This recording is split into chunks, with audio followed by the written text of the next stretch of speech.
Selamat pagi, Assalamualaikum warahmatullahi wabarakatuh. Pada kesempatan ini saya akan berbagi tentang cek akurasi ya. Jadi biasanya kalau baru dapat senapan, belum pernah nyetel akurasi bagaimana, itu memang agak susah gitu. Tapi kalau yang sudah paham bagaimana nyetel akurasi, mengimbangi power, memilih peluru, mengecek kondisi senapan, bagian apanya yang bermasalah, itu sudah biasa ya, sudah aman. Tapi kalau yang masih awam itu memang susah gitu. Apanya ini yang mengakibatkan akurasinya itu terganggu. Nah, kali ini saya akan bahas bagaimana kita mengecek akurasi. Jadi akurasi sebuah senapan itu memang nyawanya ada di laras ya. Yang pertama, pengaruh besarnya di laras, tapi bukan laras saja yang menentukan akurasi. Banyak faktor yang menentukan akurasi ya. Jadi ketika kita baru beli senapan, mau zeroing, akurasinya susah, nggak dapet. Apa yang harus kita lakukan? Yang pertama, peredam ya. Peredam itu kadang ada yang mengurangi FPS sehingga dia akurasinya jadi tidak tepat, pelurunya turun. Ada juga yang malah nambah FPS, pelurunya malah naik. Ada yang pelurunya malah ngaca kanan kiri nggak jelas, bahkan nyimpangnya sampai setengah meter lebih.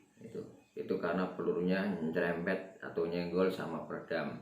Kalaupun tidak nyenggol, ada perubahan, itu karena peluru yang keluar dari laras terganggu sama angin yang ikut keluar dari laras. Jadi di dalam peredam itu terjadi turbulen ya, angin yang berputar sehingga pelurunya entah nggak jelas kemana, padahal nggak nabrak pelurunya. Kalau diintip dari laras itu nggak ada bayangan peredam, nggak kelihatan peredamnya. Kalaupun misalkan uklik, dia dipompa sampai 2 kali biar pelurunya keluar, ditangkap pakai kain, nggak ada lukanya pelurunya, tapi begitu dipakai nembak larinya nggak jelas. Nah, itu karena adanya gangguan angin yang keluar dari laras bersamaan dengan peluru, itu dia mengganggu lajunya peluru. Jadi istilahnya kalau di dalam peredam itu saya bilang terjadi turbulen ya, putaran angin yang mengakibatkan larinya peluru nggak terarah biarpun nggak nabrak peluru. Makanya ketika kita cek akurasi, peredamnya jangan dipasang dulu ya, nanti pengecekan peredam ada sendiri caranya. Tadi yang pertama peredam jangan dipasang dulu.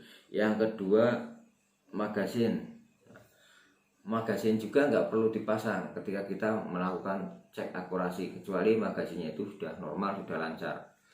Karena kadang ya, peluru yang ada di dalam magasin itu perputarannya tidak lancar. Kalaupun lancar, posisi dengan loading laras kadang nggak lurus. Makanya ketika kita mendorong set lever ya, mendorong peluru itu masuknya ke laras kok agak seret, agak dipaksa gitu ya. Jangan sampai seperti itu. Kalau dipaksa itu ibaratnya peluru masih nggak pas, masih nabrak laras, tapi dipaksakan sehingga peluru yang masuk ke laras kondisinya sudah luka. Kalau peluru itu sudah luka, dia nanti akurasinya susah juga. Nah, maka ketika kita memasukkan peluru yang menggunakan magasin, set levernya kita dorong ke depan kok agak keras, set lever itu agak kita goyangkan, entah naik turun, entah maju mundur pelan-pelan, biar ada peluru itu ngepasi di lubang loadingnya. Kalau sudah lancar baru pelan, jangan masih keras kita paksa ya. Itu kalau yang pakai magasin, nanti pasti akurasinya nggak bagus. Jangan pakai magasin dulu ya kalau ngecek akurasi. Tadi yang kedua. Terus yang ketiga, cincin dan kondom laras. Nah, biasanya cincin Kalau yang tipe marauder atau yang tipe bocap yang ada cincinnya, kita coba gerak-gerakan, kita tekan-tekan, ada nggak pergerakan. Kalau ada pergerakan berarti di lubang cincin ini terlalu longgar. Terlebih kalau nggak ada baut penyetelnya. Kalau ada baut pengencang ya, pengencang dari atas maupun dari samping, aman, dia bisa kencang, nggak goyang. Biarpun di sini goyang cuma setengah mili ya, sedikit saja, tapi nanti ketika dia pas ditembak terjadi vibrasi, bergetar, jarak 30 atau 40 meter, selisihnya bukan setengah mili lagi, bisa 5 cm 10 cm. Tuh, makanya ini harus benar-benar kencang. Kalau yang nggak ada setelan baut atas maupun samping, coba cari plastik atau ganjal yang tipis untuk mengganjal celah antara kondom laras dengan cincin ya. Yang depan saja, kalau cincinnya ada dua yang seperti senapan model pipa, itu yang depan saja yang diganjal, yang penting. Yang tengah mau diganjal juga nggak apa-apa ya, cincin laras dengan kondom laras. Terus selanjutnya periksa juga antara larasnya dengan kondom laras. Laras dengan kondom laras ini biasanya kalau bengkel asal-asalan ganjilnya nggak serius, masih goyang, masih goyang. Jadi ngeceknya kita genggam kondom, kita pegang larasnya, kita gerak-gerakan. Nah, kita gerak-gerakan larasnya ini. Kalau masih ada kocak, masih ada gerakan, berarti ganjal antara laras dengan kondom laras tidak kencang. Itu pun akan mengakibatkan akurasi terganggu. Harus benar-benar kencang. Kalau terjadi seperti itu, lepas dulu kondomnya, kasih lakban lagi, ditambal. Syukur-syukur ganjalnya pakai teflon dan nggak cuma 2 titik depan sama belakang, tapi dibuat 1, 2, 3, 4, ada 4 titik lebih bagus ya. Jadi udah paten, posisinya udah kenceng, nggak ada goyang. Kalau ada goyang ya resikonya tadi, akurasinya akan terganggu ya. Itu yang ketiga. Selanjutnya untuk yang keempat, peluru itu sendiri. Kalau kita mau tes akurasi, jangan hanya mengandalkan satu macam peluru itu sudah kita siapkan lebih dari satu, dari yang beratnya berbeda-beda, dari yang bentuknya berbeda. Karena dari sekian banyak peluru pasti ada salah satu peluru yang paling bagus. Kalau kita cuma mengandalkan satu peluru kemudian nggak bisa bagus akurasinya, jangan salahkan larasnya dulu, jangan salahkan senapannya dulu ya. Cek dulu tadi pelurunya, kita siapkan peluru yang berbeda-beda, minimal ada 3 atau 4 peluru lah, dari berat yang berbeda, dari jenis yang berbeda. Nah, setelah peluru kita siapkan, kita jangan mengandalkan satu macam peluru saja. Nanti kita sambil main setelan power. Jadi ini ada penyetel powernya ya, yang PCP itu yang belakang ada penyetel powernya. Ini kita maju mundurin. Kalau terlalu kenceng, pelurunya ringan, larinya nggak jelas. Kalau powernya ringan, pelurunya terlalu berat juga, jatuhnya nggak jelas. Makanya harus sesuai. Misalkan untuk peluru-peluru yang 12 grain ya, itu bisa dibilang peluru yang agak berat, 12 grain. Belum berat tapi masih agak berat. Itu biasanya lebih cocok untuk power di atas 900 fps. 900 fps kalau bocapnya 500 cc ya, kebanyakan itu kalau kita setting satu strip gerakan di manometer, misalkan dari 2500 ke 2400 PSI, itu satu strip. Kalau bocap 500 cc itu rata-rata bisa nembak antara 6 sampai 10 tembakan. Itu udah bisa dapat power 900. Nah, 900 fps menggunakan 12 grain. Nanti kalau pelurunya lebih ringan, dapat fps-nya lebih kencang lagi. Pelurunya pakai Barakuda, fps-nya pasti lebih kencang. Tapi kalau pakai peluru itu jadinya ngacak misalkan. Nah, tetap kita bisa pakai peluru yang beratnya sama tapi beda karakter. Roknya lebih lebar, kepalanya lebih lebar. Jadi nanti dia singgungan terhadap laras antara depan dan belakang stabil. Kalau tetap masih ngacak, kecilin lagi powernya. Kalau pelurunya ringan, powernya kecilin. Ini puntir ke kiri, dipuntir ke kiri sampai mentok mau lepas kok masih tetap kenceng. Lepas kalian pernya, ambil lepas pernya, potong 1 cm, pasang lagi per hammernya dipotong ya. Itu untuk mengurangi power kalau memang sudah dimundurkan sampai pol mentok tapi masih kenceng powernya, pernya harus kita potong. Jadi mainin power, nyetel power, naik turun, kencengkan, kendorkan, itu untuk mencari grouping yang paling bagus dari satu macam jenis peluru yang kita pakai. Ganti peluru, kita coba lagi powernya naik turunin gitu. Dari misalkan 800 sampai 950, beda 50-50 fps itu kita sudah mendapatkan hasil tembakan yang berbeda, bisa tambah ngacak, bisa tambah rapet gitu. Ya, yang kelima tadi setelan power. Yang keenam itu kestabilan power. Nah, power itu harus benar-benar stabil, nggak nembak ini kenceng nanti pelan, ini kenceng ini pelan. Kenapa kok bisa begitu ya, makanya senapan sekarang powernya distabilkan dengan adanya regulator, fungsinya untuk menstabilkan. Jadi angin yang dari tabung ini nggak pingin berebut semua keluar pelaras gitu, ditahan dulu, dibatasi sama regulator. Nah kalau yang nggak ada regulatornya ya powernya kenceng terus, diisi 2700 ya dia kerja 2700. Tapi kalau ada regulatornya, biarpun tabung isinya 2700, regulator settingannya 1600, tembakan kita itu akan seperti ketika tabung isinya 1600 terus. Jadi powernya stabil. Bukan hanya power stabil karena regulator saja yang berpengaruh, pergerakan laju hammer di dalam ruang hammer ini itu juga berpengaruh. Hammer yang seret, jalannya nggak lancar ketika dia mukul ya, akan terganggu sehingga mendapatkan power yang berbeda-beda. Per hammernya kalau dia keganggu ya nggak bisa, ketika ditembakkan nggak bisa lancar megarnya per itu ya akan mengakibatkan power nggak stabil juga. Siapa yang mengakibatkan per hammer ini bisa nggak stabil? Nah kadang kita lupa masang cancel shot, bautnya kepanjangan sampai dalam nekan per hammernya, akurasinya kacau ya, karena ketika kita tarik hammernya itu kadang mukulnya bisa loss, bisa keganggu, powernya jadi berubah-ubah.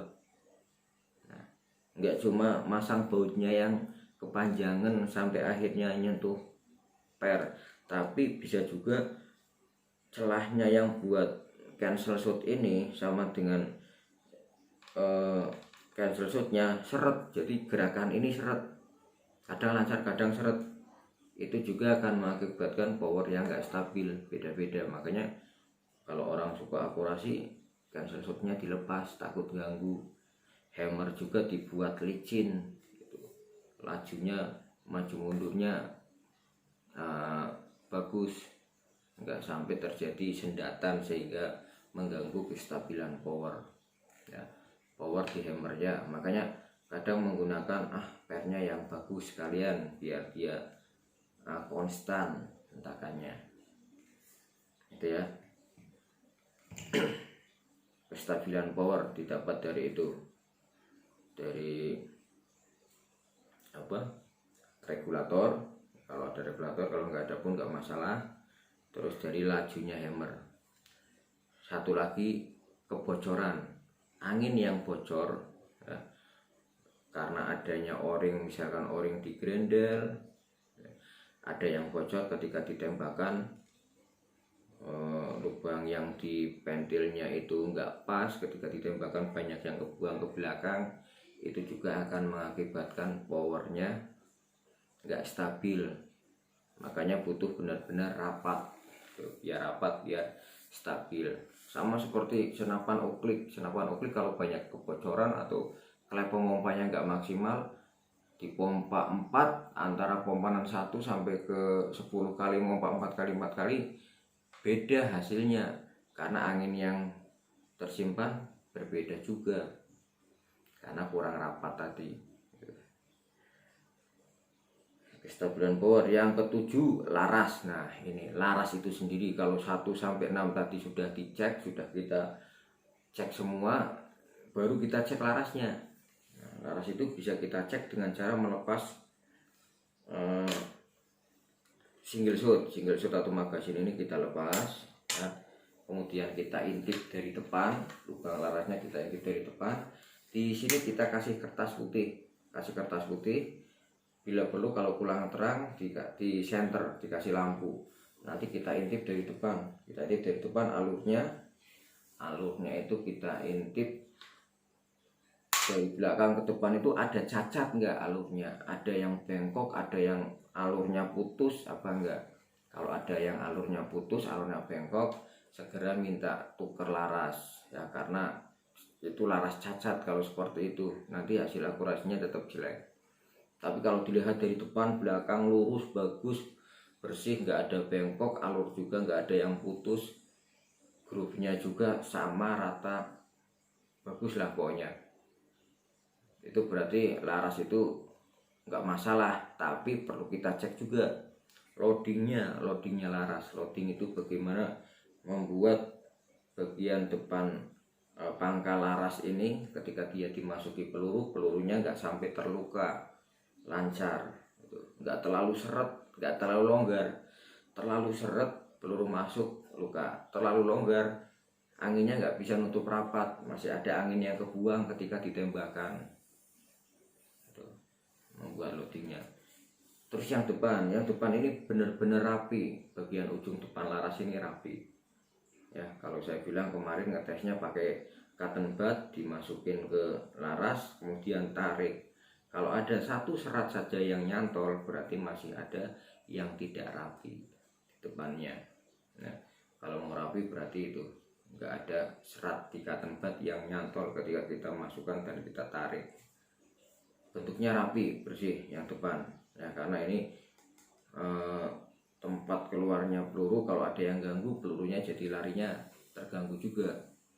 Makanya kalau yang depan itu biarpun kelihatannya bersih tapi ternyata masih ada bagian yang nyantol, harus kita lakukan crowning. Crowning itu menghaluskan ujung depan laras biar alurnya itu nggak ada yang melukai peluru di salah satu sisinya.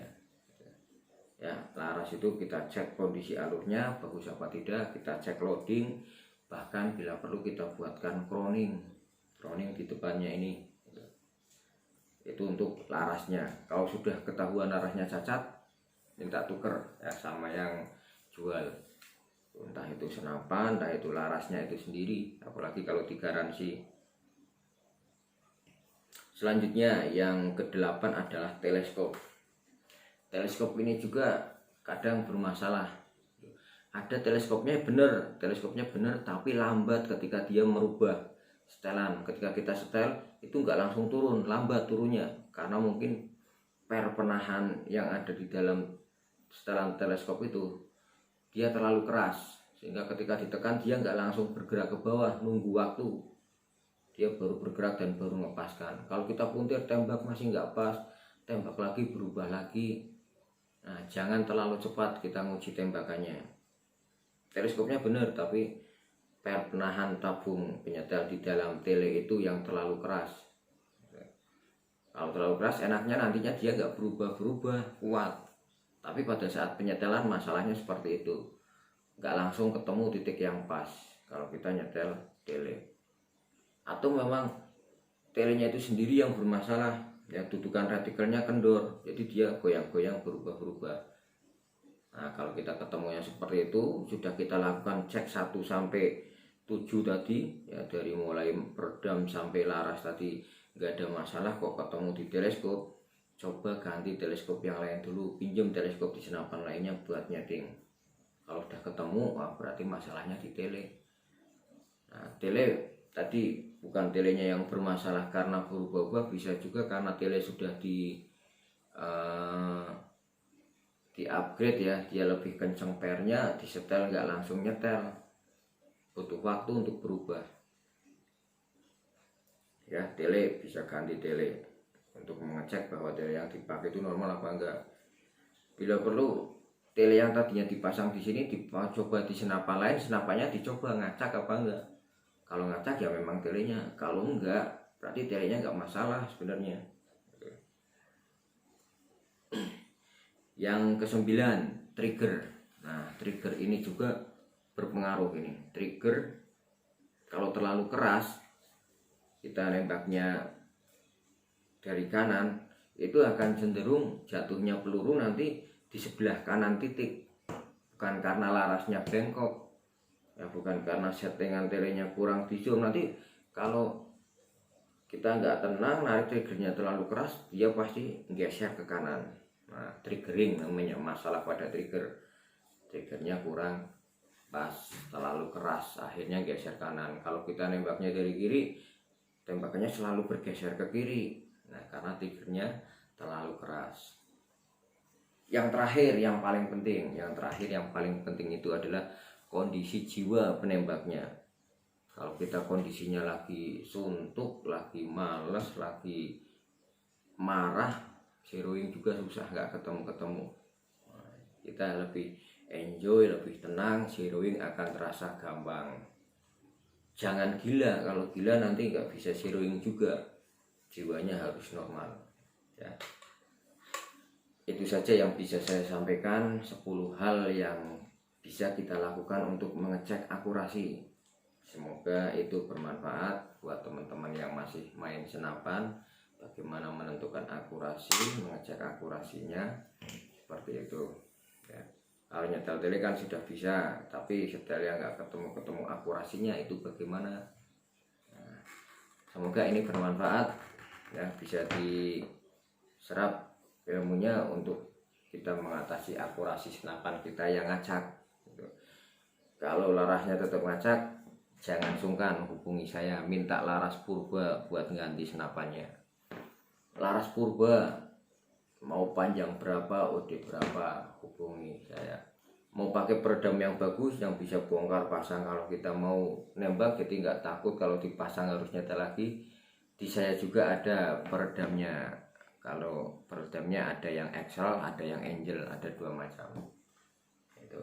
Jadi peredamnya udah jaminan, kalau sampai sana mencong nggak tepat, nyerempet, tak tuker baru garansinya. Yang penting pokoknya Anda puas. Laras juga nggak ada batasan berapa meter nggak ada. Batasannya kepuasan Anda, garansinya. Kalau Anda puas, oke. Kalau nggak puas silahkan kirim balik. Seperti itu ya. Terima kasih. Selamat pagi, selamat beraktivitas semuanya. Wassalamualaikum warahmatullahi wabarakatuh.